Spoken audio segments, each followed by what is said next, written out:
You've heard all the promises, right? AI is going to revolutionize how we work, it's going to automate all the boring stuff, and free us up for the work that really matters. But if you're like a lot of us, that reality, well, it feels pretty far off. So today, we're going to dive into the data and figure out why there's such a huge gap between the AI hype and the AI reality. I mean, this is the million-dollar question for every company out there.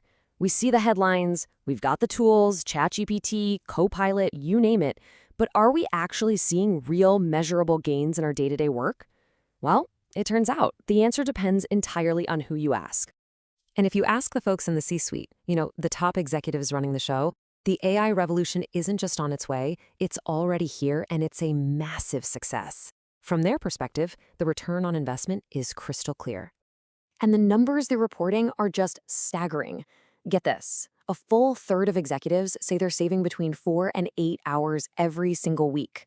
That's an entire workday back in their pocket. And even crazier, almost 20% claim they're saving more than 12 hours. Meanwhile, a tiny 2% say they're saving no time at all. So yeah, the view from the top is incredibly rosy. We're talking 94% trust in what AI is delivering, 75% are pumped about what's next. It really seems like leaders believe the AI rollout is a home run. But as we're about to see, that feeling is definitely not shared by everyone else. Because when you leave the executive floor and head down to the front lines, the picture just completely flips on its head.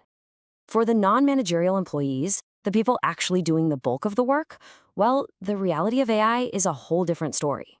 This is where the paradox really kicks in. And here it is, the disconnect in one single number.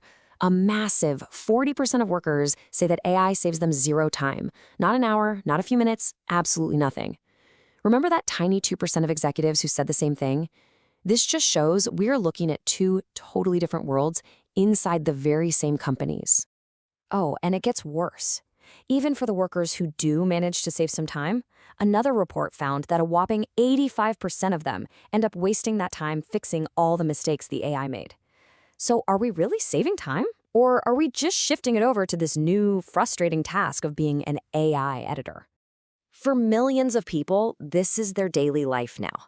The promise was an intelligent assistant, but what they got feels more like a clumsy intern who needs constant supervision.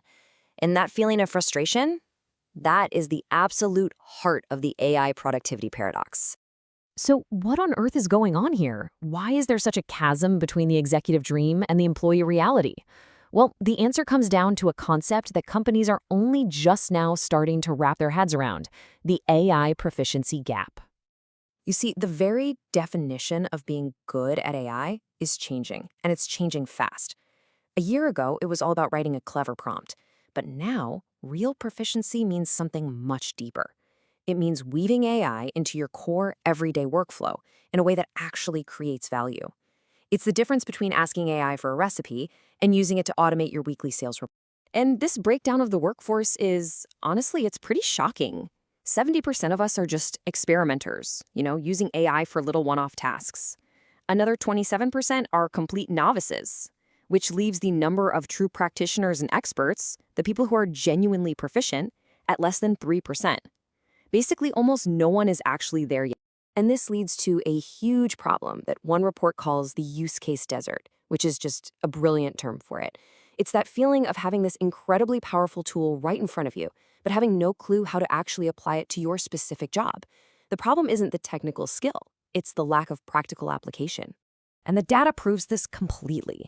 When you look at what people are really using AI for, it's overwhelmingly basic stuff: writing help, simple research. The truly game-changing work, like deep data analysis, coding, and automation, is way down at the bottom. We're basically using a supercomputer like it's a simple calculator. And some of these numbers are just mind-blowing. Think about this for a second. More than half of engineers are not using AI to help write or debug their code. A staggering 87% of product managers aren't using it for prototypes, and 56% of marketers aren't even using it for a first draft. We are deep in that use case desert, even in jobs where you'd think there would be an oasis of opportunity. So all of this massive proficiency gap, it creates a really dangerous blind spot for leadership. They see the money being spent on AI tools, they hear buzz about adoption, but they are totally in the dark about what's actually happening on the ground. It's like they're running a completely different company than the one their employees are working. I mean, this table says it all, doesn't it?